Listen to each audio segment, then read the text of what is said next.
Family was vacationing in Maldives while I a loser and paid them for it. Now that they are back, I shocked everyone by saying I'm stopping funding them forever. I'll never forget the moment I saw that photo. It was a random Tuesday, and I was scrolling through Instagram during my lunch break, just trying to pass the time. Kelly, my younger sister, had posted a photo.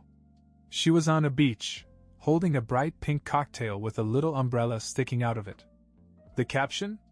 First day of winter, Maldives-style palm tree tropical drink. At first I thought I must have read it wrong. Kelly doesn't live near a beach, and she definitely doesn't have the kind of money to fly to the Maldives.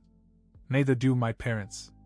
But then I noticed more details: the crystal clear water behind her, the iconic overwater villas in the background, and the tag location proudly displaying the Maldives. My stomach dropped. It didn't make sense.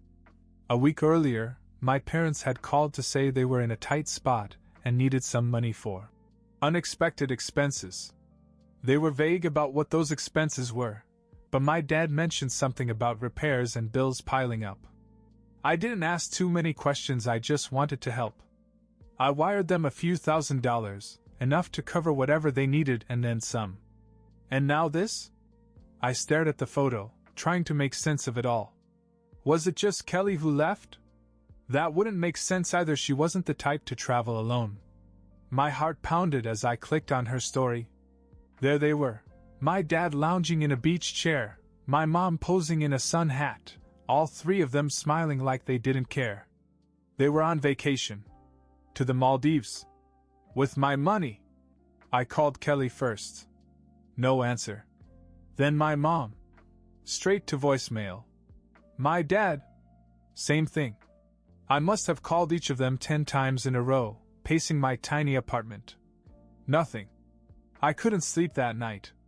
A mixture of anger, confusion, and embarrassment churned in my stomach. I kept replaying the conversation in my head, the little sob story about needing help. How could they do this? I told myself there had to be some explanation, some reason this wasn't what it looked like. By morning, I'd had enough. I grabbed my keys and got in my car. If they didn't return my calls, I'd find out for myself. Their house was 100 miles away, but the drive felt like no time at all. By the time I pulled into the driveway, my anger was boiling over. I knocked on the door, then rang. No answer. I looked in the windows, dark and empty.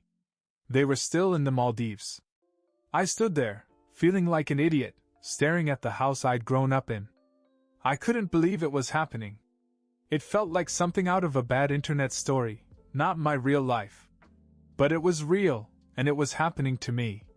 As I got back in my car to drive home, I made a decision. I wasn't going to let this go. For the next few days I heard nothing from them. It was like they had fallen off the face of the earth, except for Kelly's social media posts. She was still uploading pictures of their paradise vacation. Like nothing was wrong. Every time I saw another post, my blood pressure shot up. There they were, sipping cocktails, snorkeling, and eating lavish meals, while I sat in my apartment wondering how I could have been so gullible. Then, a week later, Kelly finally texted me. We're back. You can come over if you want. No apology. No explanation. Just a casual invitation, as if I hadn't just found out they'd lied to me and blown my money on a luxury trip. I almost didn't answer, but curiosity got the better of me. I needed answers, even if they were going to be angry.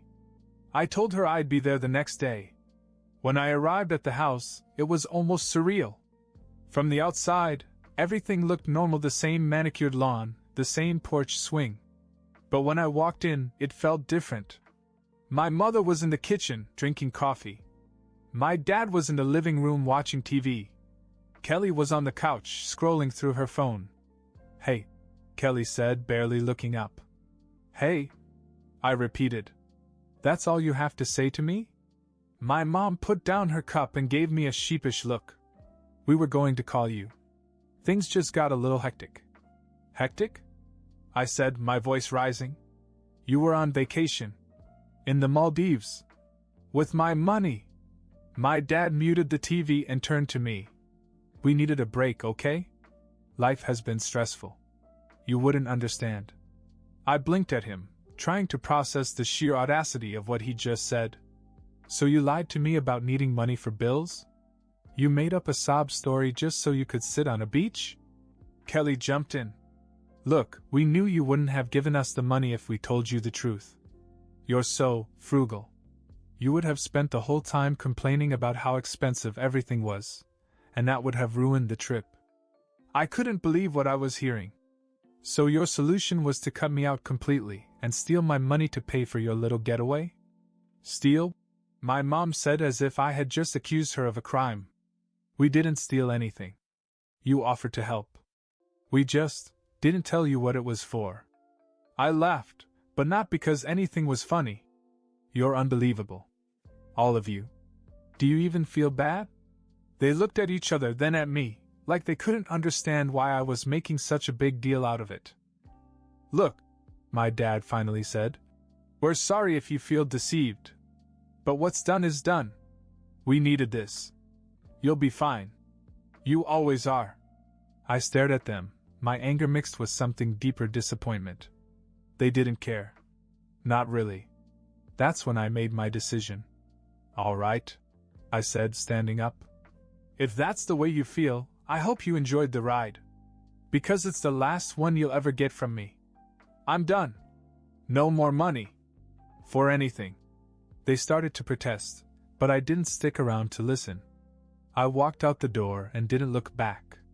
I thought walking away would bring me some relief, but instead it left me with a gnawing emptiness. I kept replaying the scene in my head, wondering how my own family could shrug off what they'd done as if it were nothing. The next day, Kelly texted me again.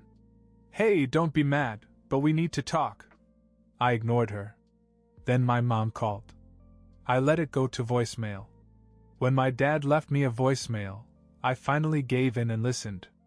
His voice was calm but insistent. You're overreacting. Let's talk about this. Come over tonight. Against my better judgment, I went.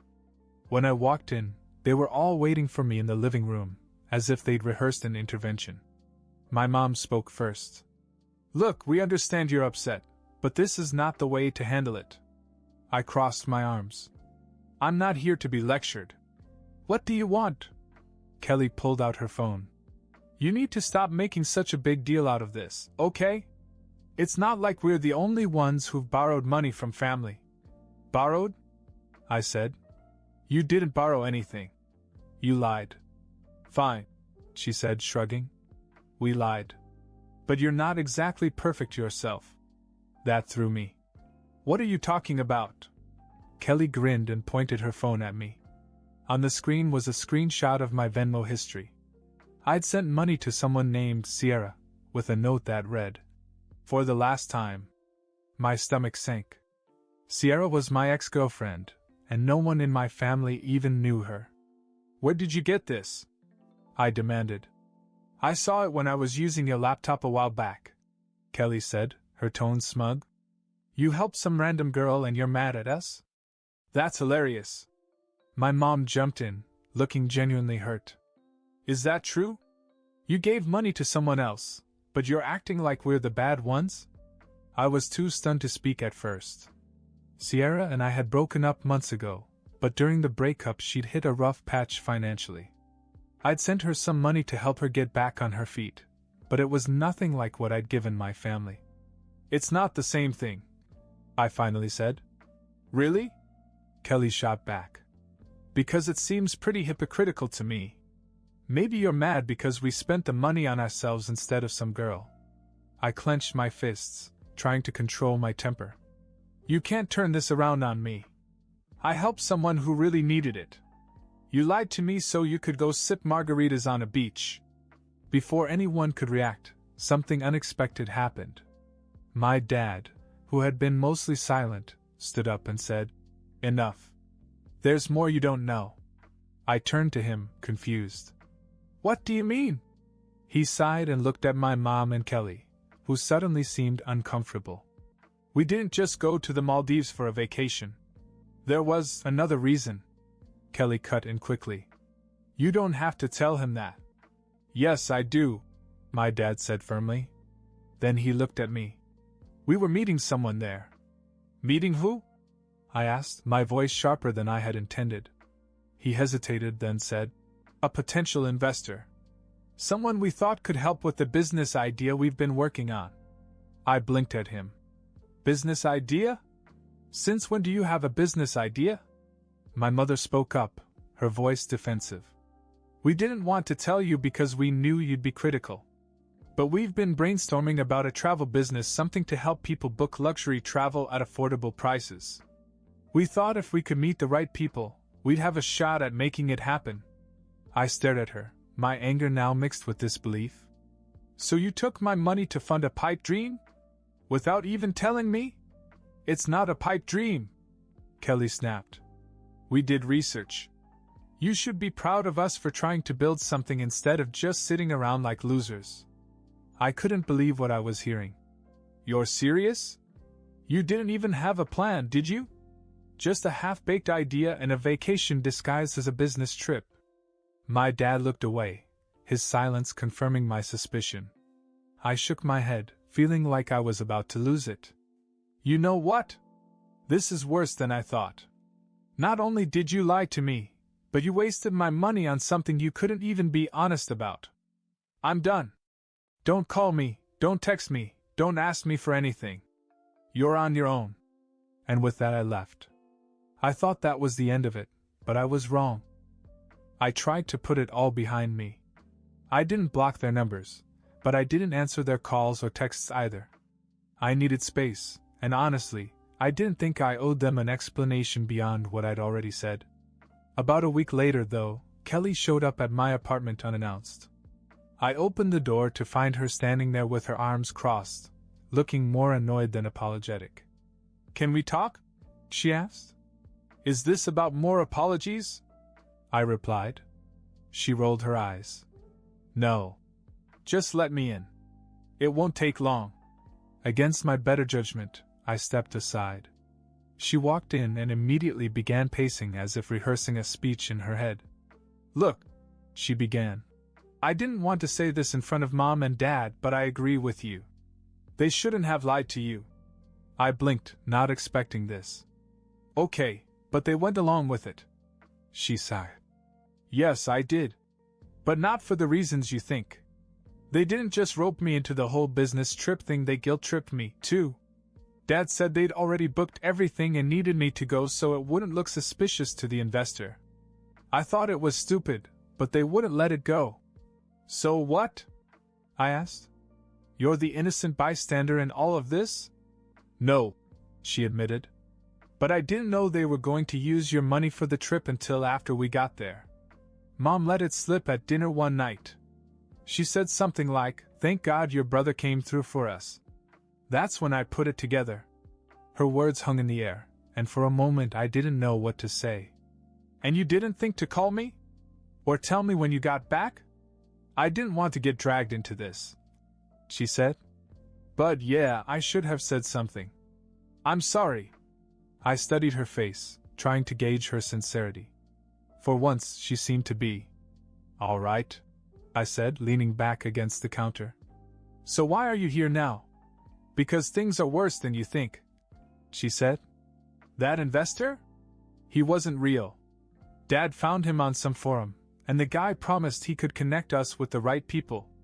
But when we got there, he started asking for money up front, a lot of money.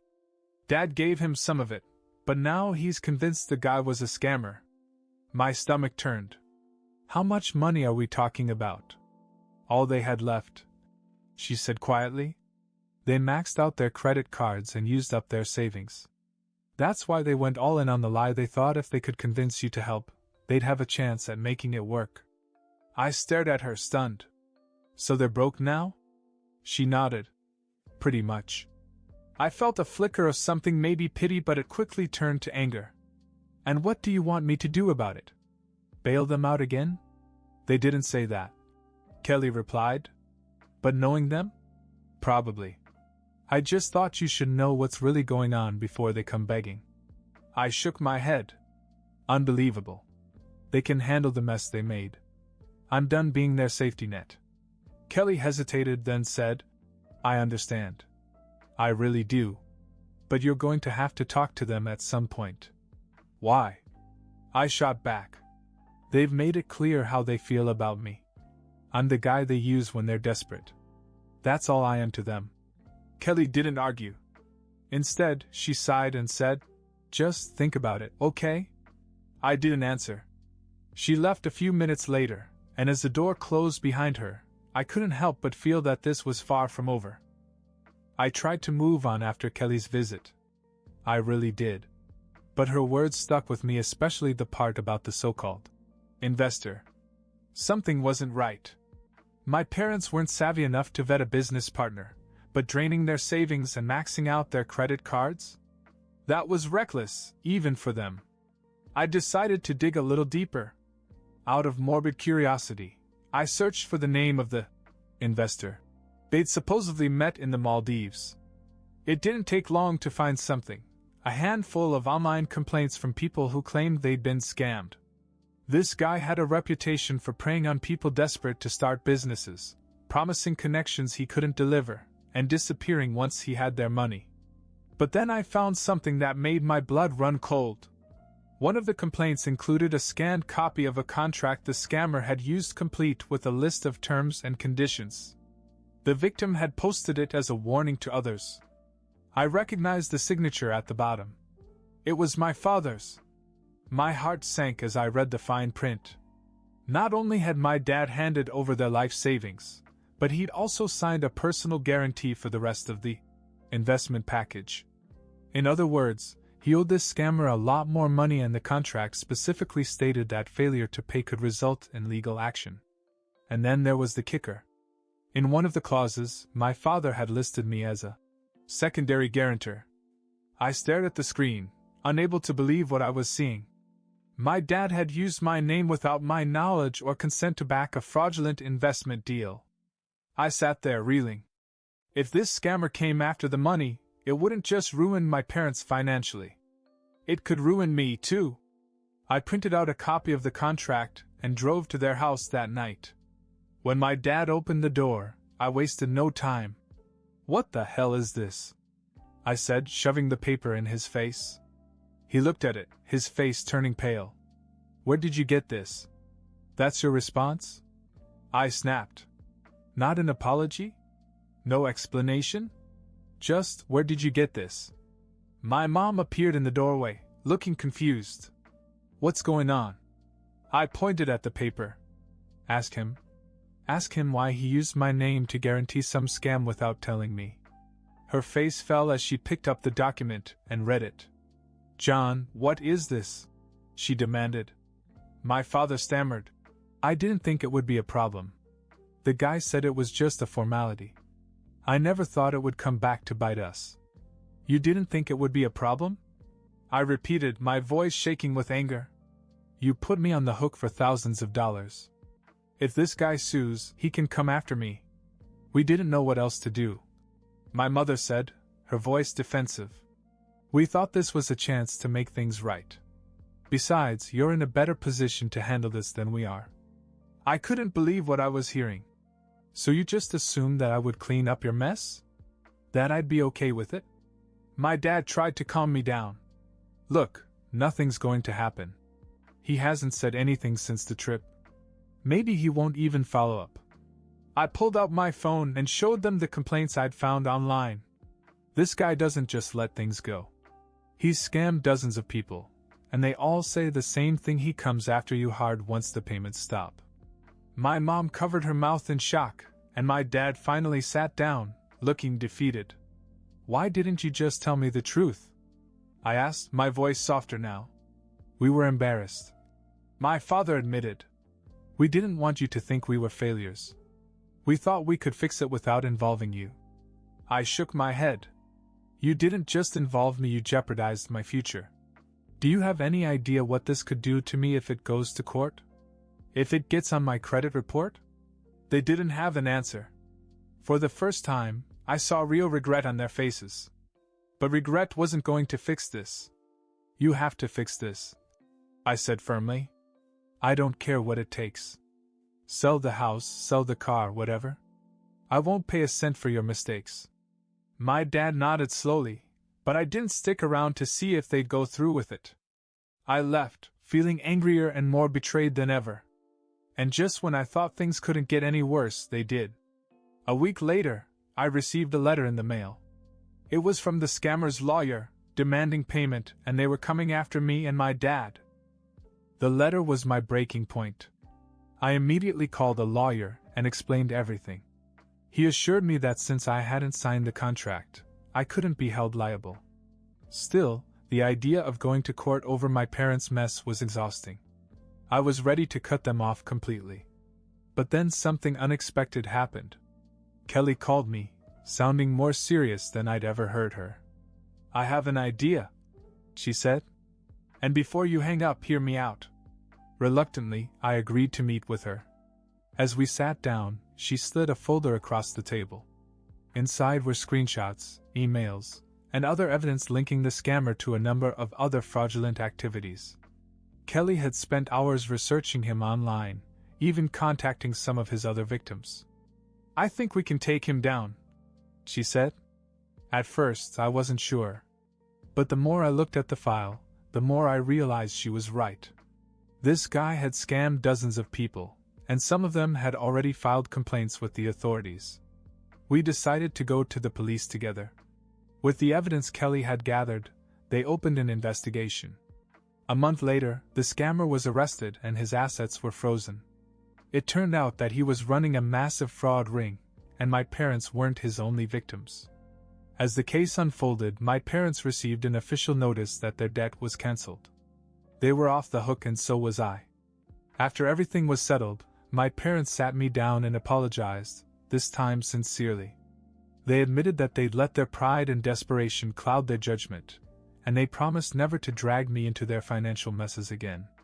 I wasn't ready to forgive them right away, but things got better over time. Kelly and I grew closer, working on the case together had reminded me that, despite everything, we were still family. In the end, the experience taught me to set boundaries. I stopped giving my parents money, but I didn't cut them out of my life. I learned that helping someone doesn't mean enabling them, and sometimes the best thing you can do is let people face the consequences of their actions. For the first time in years, I felt free, and that was worth more than any amount of money.